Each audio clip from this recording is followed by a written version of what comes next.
No módulo 2, discutiremos o segundo e o terceiro princípio da termodinâmica, chegando finalmente no conceito de energia livre de Gibbs. Na aula 1 deste módulo, trabalharemos o conceito de entropia e a segunda lei da termodinâmica. Então, os assuntos da aula de hoje são a segunda lei da termodinâmica e, posteriormente, realizaremos exercícios para diversos tipos de sistemas, explicando como se calcula a entropia para cada um dos casos, por exemplo, processos isotérmicos, isocóricos, isobáricos e adiabáticos, tanto no caso reversível como no caso irreversível. Então, inicialmente, iremos enunciar e trabalhar a segunda lei da termodinâmica. A segunda lei da termodinâmica pode ser definida da seguinte forma: a entropia do universo se mantém constante num processo reversível e a entropia do universo aumenta num processo irreversível. Na forma de uma equação, a entropia, que se indica com a letra S maiúscula, se pode definir da seguinte forma: a mudança de entropia é a integral do calor reversível dividida a temperatura. Olhem que aqui está indicado calor reversível, independentemente de que o processo em estudo seja reversível ou irreversível. E verifiquem que está dividido a temperatura, porém, eventualmente, o processo poderá ser um processo no qual a temperatura muda e, portanto, essa mudança deverá ser levada em consideração ao resolver a integral. A entropia, que como já falamos, se indica com S, é uma função de estado, da mesma forma que no módulo 1 falamos da energia interna e da entalpia, que também são funções de estado. Portanto, se é uma função de estado, depende apenas do estado inicial e do estado final do sistema. Já o calor, certamente, como tínhamos explicado no módulo 1, não é uma função de estado e, portanto, o calor para um determinado processo depende do caminho, ou seja, depende de como esse processo é realizado. Então, resumindo, podemos dizer que, segundo a segunda lei da termodinâmica, para um processo reversível, a entropia do universo se mantém constante e, para um processo irreversível, há um aumento na entropia do universo. Mas como calculamos essa entropia do universo? A mudança de entropia do universo é igual à soma da mudança de entropia do sistema e a mudança de entropia da vizinhança. É para este total que nós definimos isto aqui em cima, que permanece constante em um processo reversível e aumenta em um processo irreversível. O que aumenta em um processo irreversível não é individualmente cada um destes termos, é a entropia total do universo, a mudança de entropia total do universo para esse processo que estamos estudando. Então, nós precisamos definir tanto a entropia do sistema como a da vizinhança. No caso da entropia do sistema, nós definimos como a integral do calor reversível trocado pelo sistema dividida a temperatura. E da mesma forma, para a mudança de entropia da vizinhança, iremos definir como calor a princípio reversível da vizinhança dividida a temperatura. Porém, aqui devemos prestar atenção sobre esta indicação de calor reversível.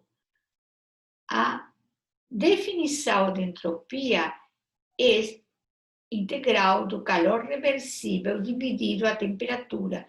E certamente para o sistema poderemos distinguir entre um processo reversível e um processo irreversível. E de uma forma geral, o calor trocado será diferente em um caso e no outro, porque calor é uma função que não é função de estado e que então depende do caminho, depende do processo como ele for realizado. Porém, a vizinhança é tudo o que rodeia o sistema. E então, a vizinhança irá enxergar esse calor trocado sempre como um calor reversível. E por esse motivo, nós não precisamos colocar aqui a palavra reversível. O calor que a vizinhança irá receber ou entregar sempre será para a vizinhança um calor que pode ser considerado reversível. Então, agora, a partir desse conceito de entropia bastante difícil e novidoso para vocês, vamos realizar alguns exercícios que diríamos que são casos modelo, e a partir deles vocês então poderão compreender melhor o conceito de entropia. O primeiro exercício é um exercício bem típico que nós estamos fazendo desde a primeira aula, que é a expansão de um gás ideal num processo isotérmico reversível.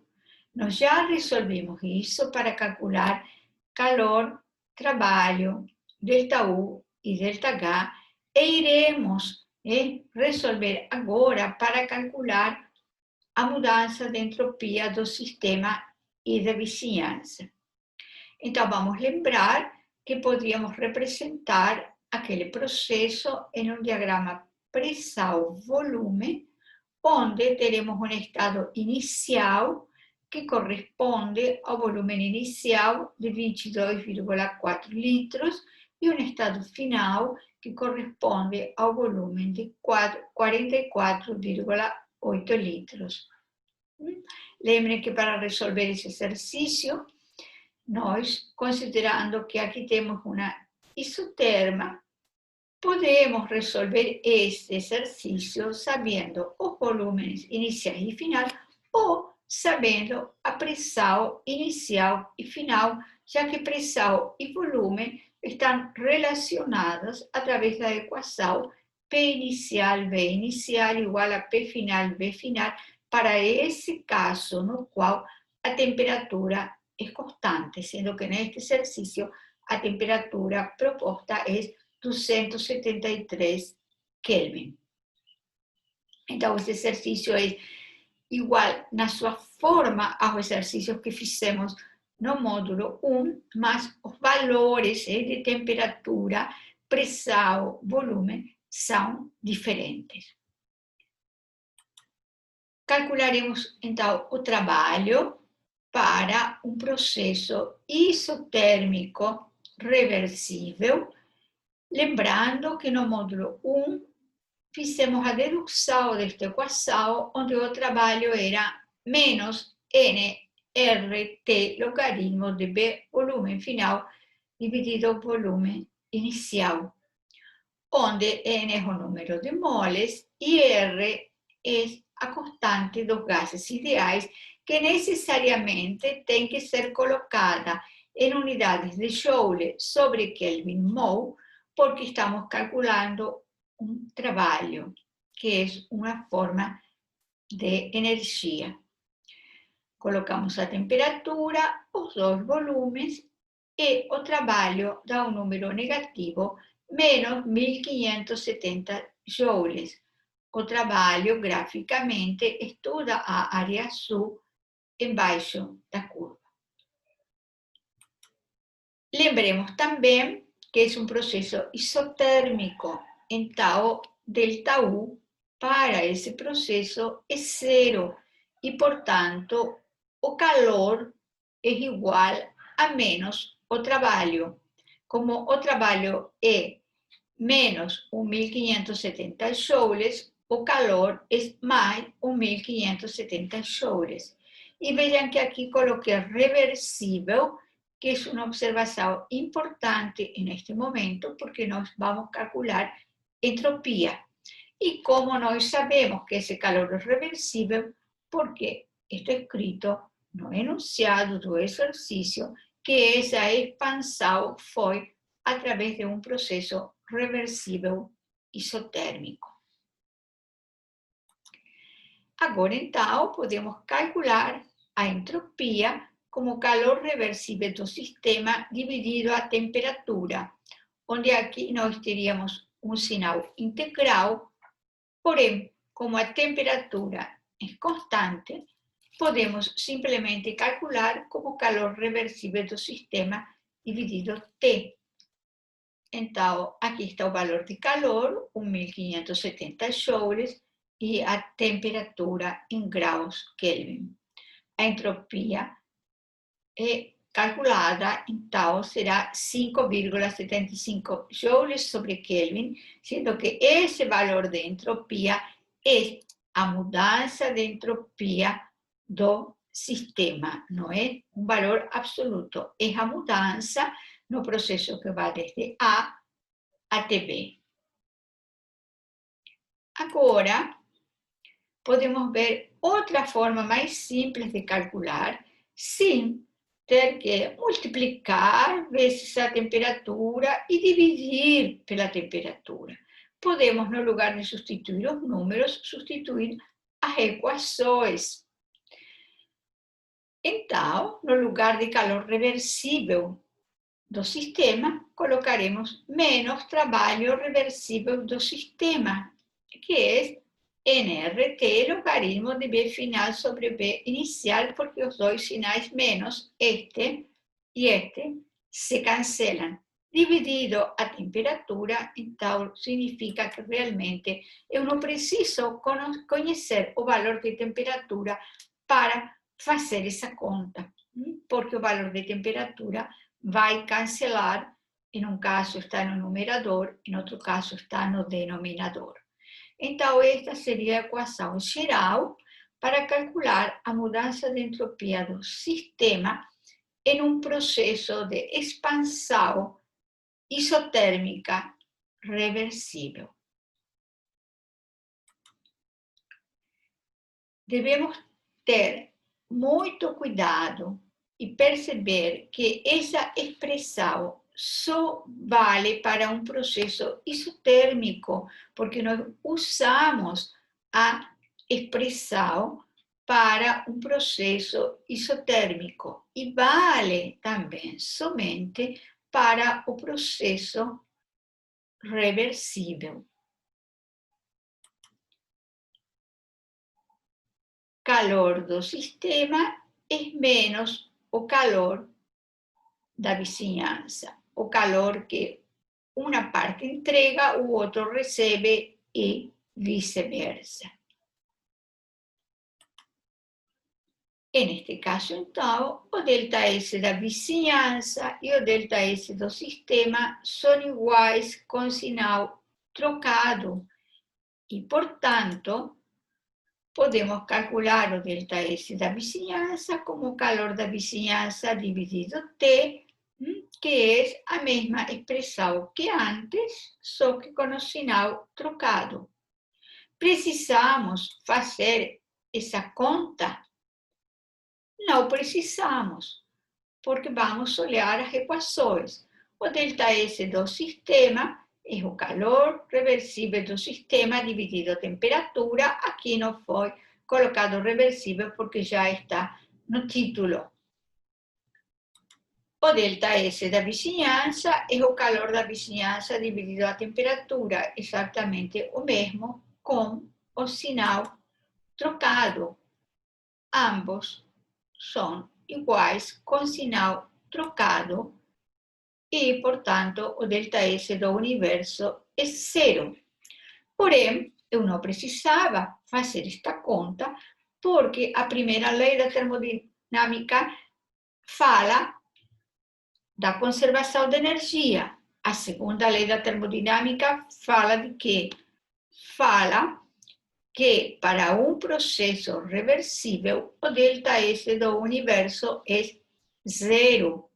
Isso significa, então, que se eu calculei o ΔS do sistema e eu sei que o processo é reversível, necessariamente o ΔS da vizinhança tem que ser o ΔS do sistema com sinal trocado para que o total seja zero.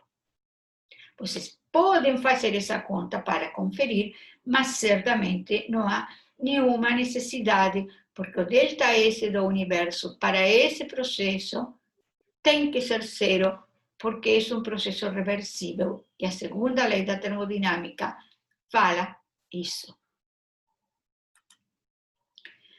Agora, então, vamos fazer um exercício parecido, mas somente parecido. É diferente, muito diferente, pelo fato de que é um processo irreversível.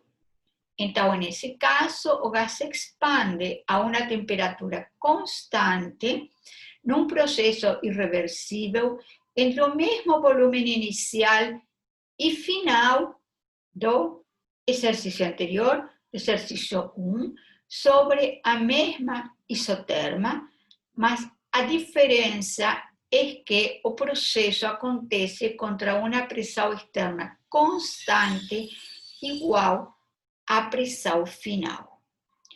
O exercício não diz qual é a pressão final, mas nós podemos calcular facilmente, porque nós sabemos que é 1 mol, sabemos qual é a temperatura final, porque essa temperatura é igual à temperatura inicial, é 273 Kelvin, e sabemos o volume final, que foi um dado do exercício, 44,8 litros. Então, isso nos permite calcular a pressão final, tomando muito cuidado em colocar o valor de R como 0,082 atm litro sobre grau Kelvin mol, porque estamos calculando uma pressão. Então, esse exercício nos remete a um que também resolvimos no módulo 1, que mostrava exatamente a expansão isotérmica à pressão constante. E podem lembrar que nessa oportunidade falamos que o trabalho era toda esta área aqui com as linhas azuis mais escuras. E nesse caso, nós tínhamos calculado o trabalho com outra expressão, a expressão de trabalho que corresponde ao processo à pressão externa constante, que é menos P externa, volume final, menos volume inicial, sendo que essa pressão externa é a pressão final, e então posso substituir. Lembrem que naquela oportunidade falamos que ao colocar a pressão em atms e o volume em litro, este trabalho ficaria em unidades de atm litro. E, portanto, eu tenho que multiplicar pelo fator de conversão 101,3 joules sobre atm litros para calcular o trabalho em unidades de joule. É um número negativo, porque é um trabalho de expansão, mas é um número diferente do exercício anterior e, em valor absoluto, é um número menor, porque no caso anterior o trabalho está representado por toda a área embaixo da curvatura da área azul claro, e aqui é apenas esta parte, esta área que tem as linhas em azul mais escuro. Novamente, vale que ΔU e ΔH são zero, porque é um processo isotérmico. E ΔU e ΔH tem que valer zero, porque ΔU e ΔH são funções de estado, e tanto no exercício anterior, no 1, como neste exercício, estamos saindo do ponto A, indo para o ponto B. Tanto o estado inicial quanto o estado final são iguais. Portanto, trabalho e calor são necessariamente iguais com sinal trocado, única forma de que ΔU seja zero. Portanto, o calor é mais 1134,6 joules, só que esse calor não é o calor reversível, é um calor irreversível trocado pelo sistema com a vizinhança, através de um processo irreversível.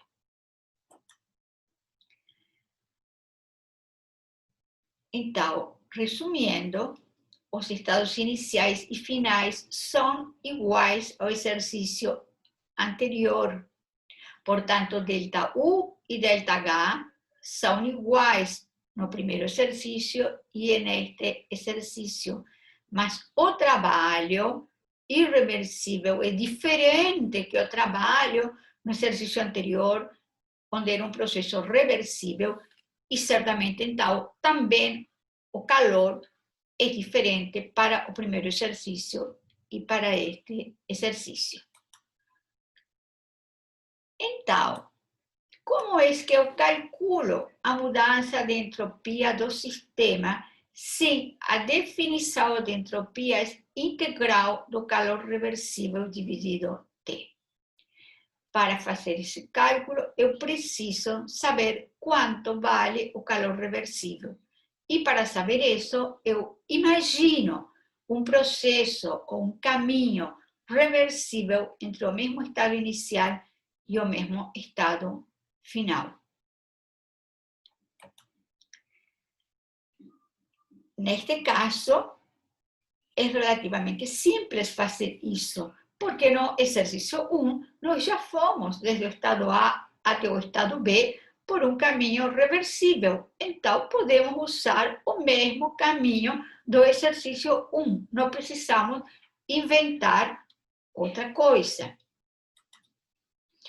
De forma, então, que o trabalho reversível hipotético entre esse estado A e B é exatamente igual ao trabalho do exercício 1. E o calor reversível desse processo hipotético reversível também é igual ao do exercício anterior e é mais 1570 joules. Portanto, o ΔS do sistema novamente será 1570 dividido 273, ou seja, novamente 5,75 joules Kelvin. Ou, como já tínhamos mostrado, no exercício 1, podemos colocar a equação de forma de cancelar as temperaturas e não precisar do valor de temperatura para fazer esse exercício. Como consequência de tudo isso, o ΔS do sistema é igual para o processo reversível e irreversível. Eu precisava fazer toda essa conta desse slide? Não, não precisava. Se já tivesse feito o exercício 1, como de fato fizemos, vocês simplesmente podiam dizer: o sistema foi entre o mesmo estado inicial e final. ΔS é função de estado e, portanto, o valor de ΔS neste exercício é igual ao valor de ΔS no exercício 1. E então não precisava fazer novamente o cálculo. Agora, temos que tomar cuidado que isso é válido para o sistema, o delta S do sistema es igual no exercicio 1 y no exercicio 2, porque estamos indo de A para B. Isso não é válido para a vizinhança, para o meio ambiente. Então, vamos ver como resolveremos esse problema. Como calculamos, então, o delta S das vizinhanças para esse exercício de uma expansão isotérmica irreversível à pressão constante final?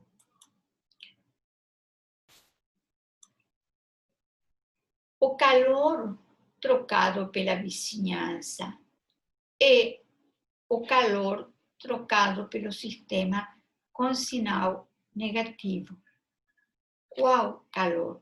O verdadeiro calor trocado, ou seja, o calor trocado irreversivelmente pelo sistema que a vizinhança enxerga como sendo um calor reversível.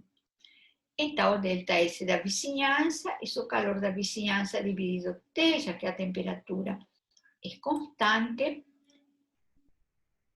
Portanto, o delta S da vizinhança será menos o calor irreversível do sistema. Por quê? Porque o calor da vizinhança é menos o calor irreversível do sistema. E menos o calor irreversível do sistema é mais o trabalho irreversível do sistema.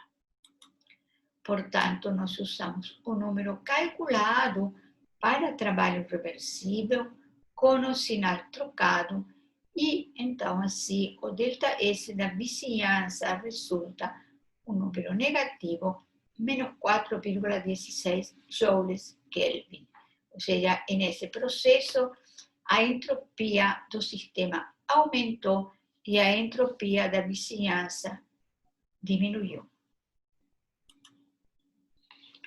O delta S do universo é o delta S do sistema, mais o delta S das vizinhanças.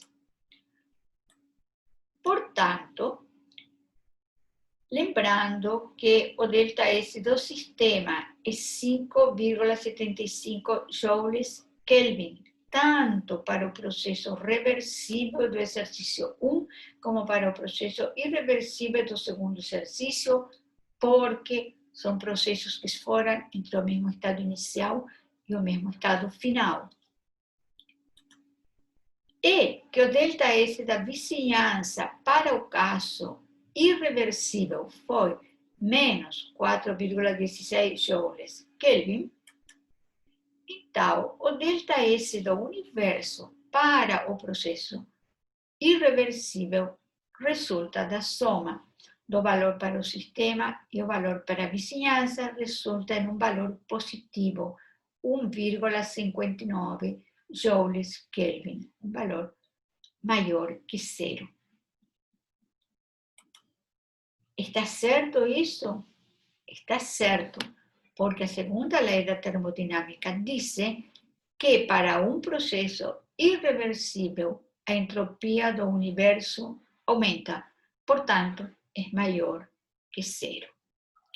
Então, lembrando, no exercício 1, estávamos com um processo reversível, o delta S do universo é zero, a mudança de entropia do sistema e da vizinhança são iguais, com sinais trocados, e para o processo irreversível, o delta S do sistema foi igual a do exercício 1 reversível, porque o estado inicial e final é o mesmo, mas o delta S das vizinhanças foi diferente, foi um número em valor absoluto menor, de forma que ao somar o delta S do sistema e da vizinhança deu um resultado positivo e a entropia do universo resultou com uma mudança positiva. A entropia do universo aumentou nesse processo.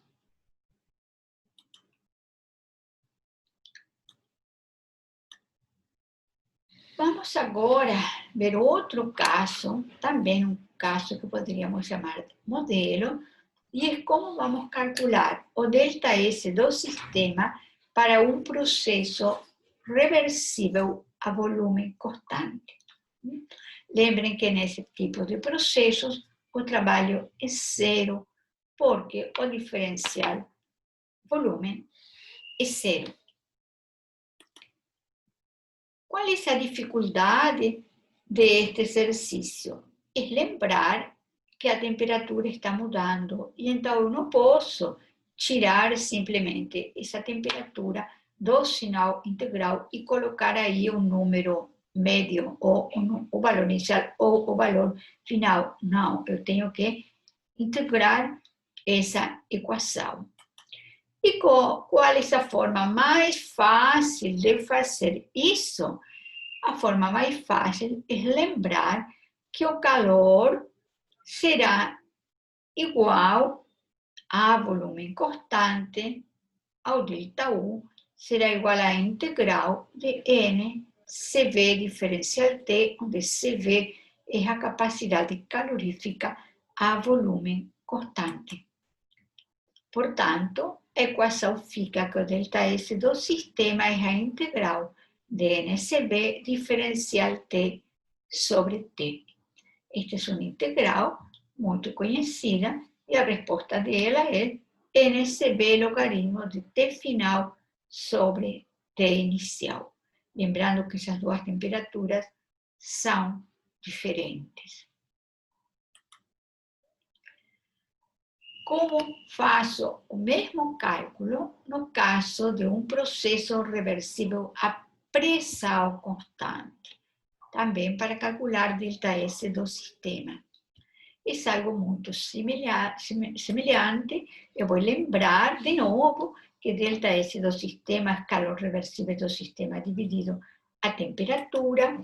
E eu vou lembrar que a pressão constante, o calor, a pressão constante e o ΔH são iguais, e que o calor reversível do sistema, um processo a pressão constante, é NCP diferencial T, integral, porque eu tenho a variação da temperatura. Vou poder substituir isso na expressão de ΔS e fica uma expressão muito parecida com a anterior, somente que agora, no lugar de CB, terei o valor de CP.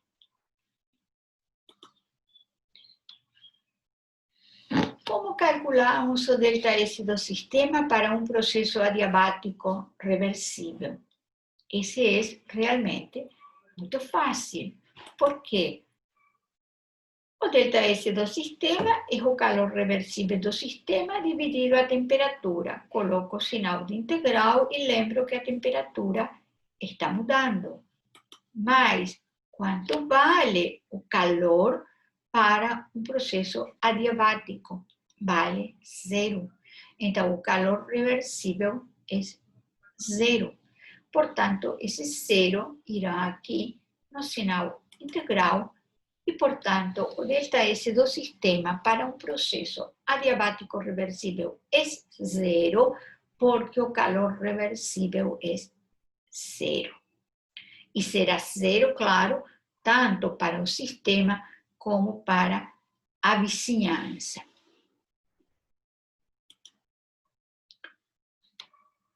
Como vamos calcular, no caso geral, o ΔS do sistema para um processo que não seja reversível? Nós vimos até agora um exemplo, que foi o processo isotérmico irreversível a pressão constante. No caso geral, faremos algo equivalente ao que foi feito no exercício 2. Ou seja, sempre faremos essa conta considerando o calor reversível do sistema. Sempre, porque esta é a definição de mudança de entropia do sistema.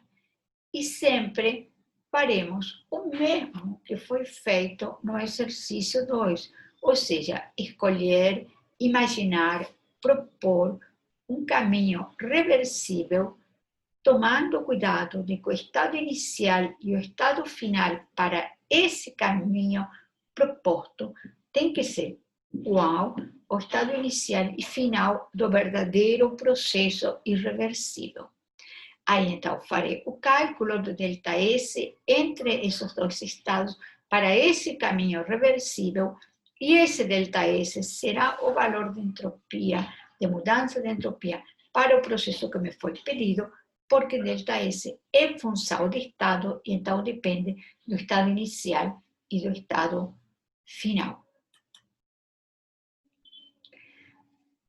De uma forma genérica também, como calcular o ΔS da vizinhança para um processo que não seja reversível, ou seja, para um processo irreversível.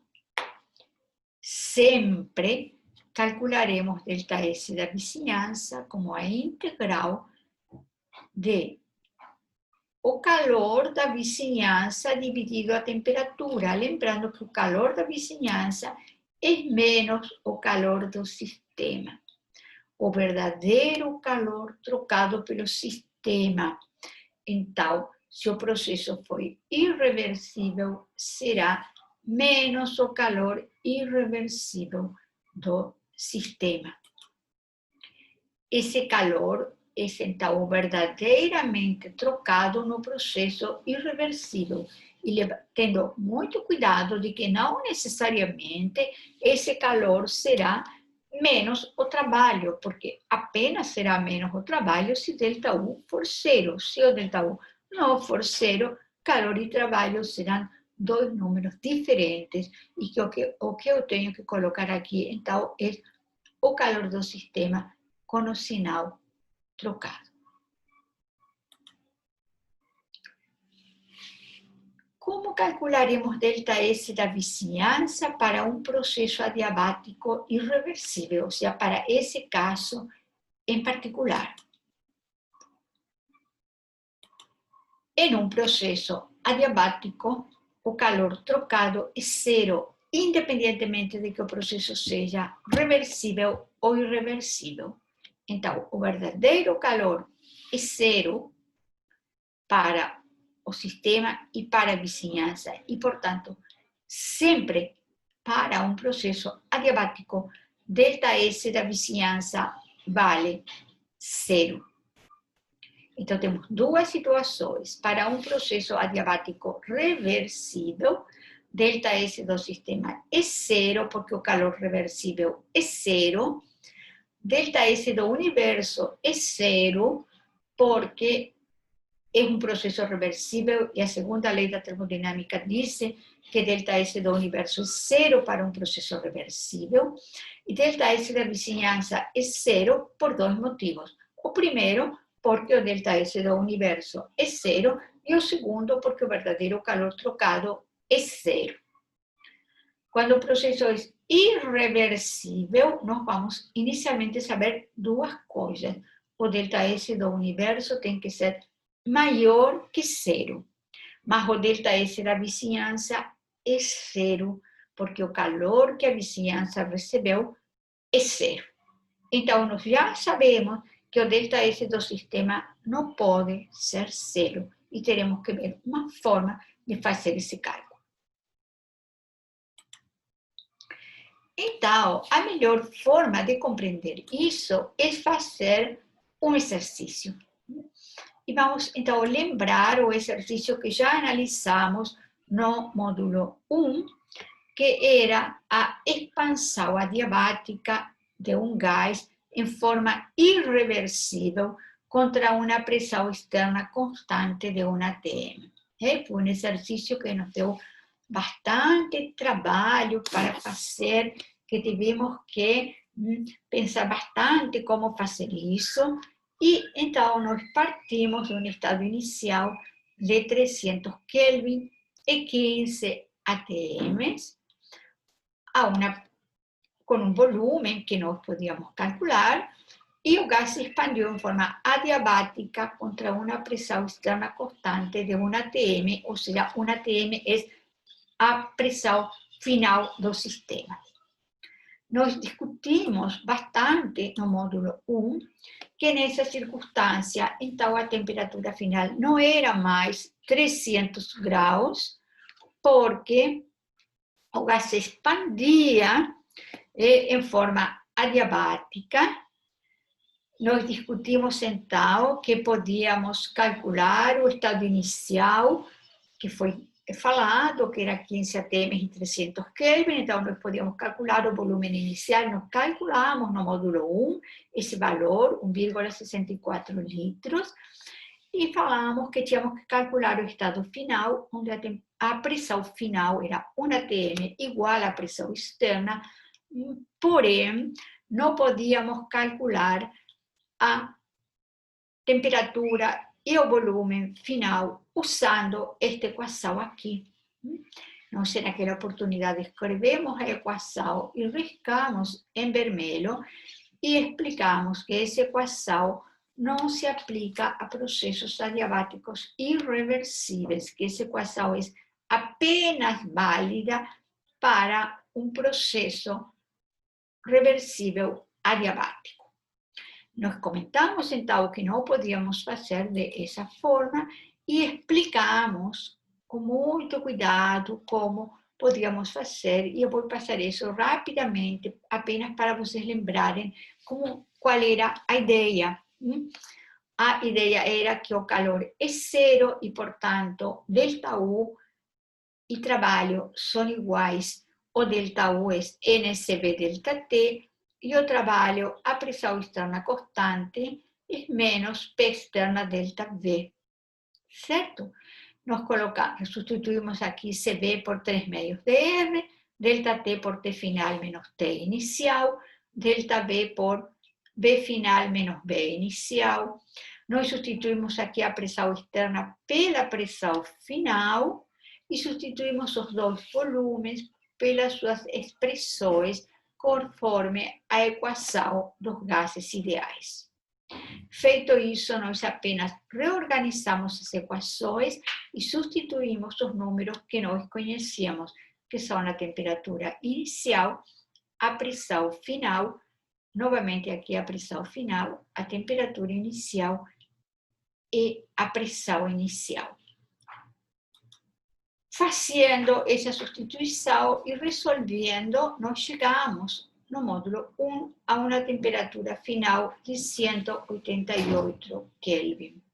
Eu recomendo a vocês que, se ainda não conseguem fazer esse exercício, refaçam ele, porque, como estão vendo, vamos precisar tanto para o cálculo do estado final do sistema e do calor trocado, quando estamos trabalhando com o primeiro princípio da termodinâmica, quanto para o cálculo da mudança de entropia, quando estamos trabalhando segundo princípio. Bem, então, agora nós temos o estado inicial e o estado final. Inicial 15 atm, 300 Kelvin, 1,64 litros. Estado final 1 atm, 188 Kelvin, 15,4 litros, ou seja, o gás se expandeu e a temperatura diminuiu porque foi uma expansão adiabática.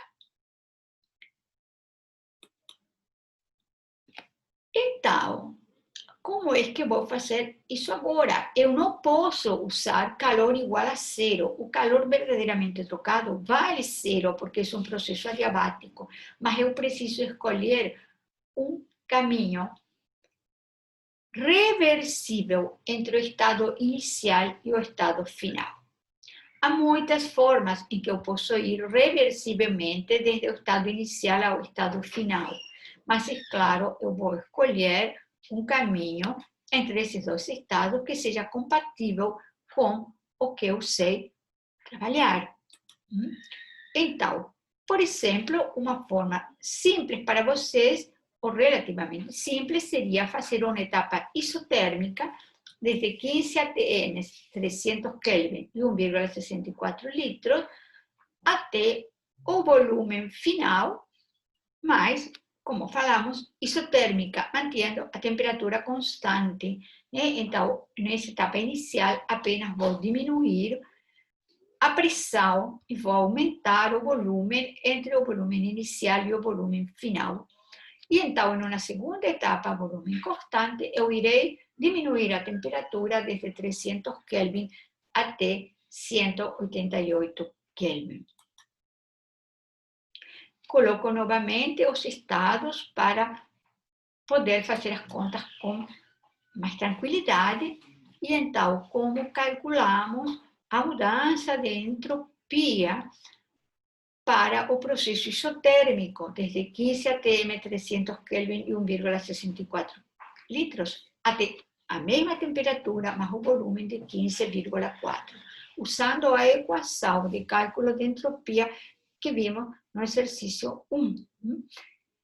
NR logaritmo de V final sobre V inicial, e me dá um número positivo, a entropia aumentou. Para a etapa volume constante, olhamos aquela equação que aprendimos para o processo a volume constante. NCV, sendo CV 3 medios de R, logaritmo de T final sobre T inicial. Em todos os casos, tomamos cuidado de colocar R em joules, 8,314, e as temperaturas, claro, em grau Kelvin, e no cálculo da entropia da etapa 2, os volumes nas mesmas unidades. Vejam que uma etapa me deu ΔS positivo e a outra etapa me deu um ΔS negativo. Quanto vale o ΔS total? O ΔS total é a soma dos ΔS das duas etapas propostas, que dá um número positivo. Vejam também que eu não calculei o trabalho da etapa 1, o trabalho da etapa 2, somei isso e dividi por alguma temperatura. Não é isso. Eu calculei a entropia da etapa 1, a entropia da etapa 2, e depois fiz a soma dos dois números. Podia me dar um número negativo? Não podia me dar um número negativo. Por quê? Porque a entropia da vizinhança é zero, a mudança da entropia da vizinhança. Por quê? Porque era um processo adiabático. Então, como o total tem que me dar positivo, o ΔS do sistema não pode dar negativo, também não pode dar zero, tem que dar um número positivo. Pode ser um número pequeno, pode, mas tem que ser um número positivo. Então, o ΔS do sistema é um número positivo, o ΔS da vizinhança é zero, porque o calor trocado pela vizinhança é zero. Atentem também as unidades de entropia ao longo de toda a aula. Entropia tem unidades de Joule sobre Kelvin. Resumindo, então, temos os dois valores de entropia para o sistema e para a vizinhança, a soma de ambos, que dá um número positivo, e como já falamos, então o ΔS do universo é maior que zero, porque esse é um processo irreversível, e é isso que diz a segunda lei da termodinâmica para um processo irreversível. Eu recomendo a todos vocês que refaçam os exercícios, os 3 exercícios, para conseguir fixar as ideias discutidas. E, finalmente, que vejam quais são os conceitos mais importantes desta aula. A diferença entre um processo isotérmico reversível e irreversível, a diferença entre um processo adiabático, reversível e irreversível, como calculo ΔS para processos a volume e a pressão constante, em todos os casos, como calculo ΔS, tanto para o sistema como para as vizinhanças, e o ΔS total. E quais são as equações válidas em cada caso.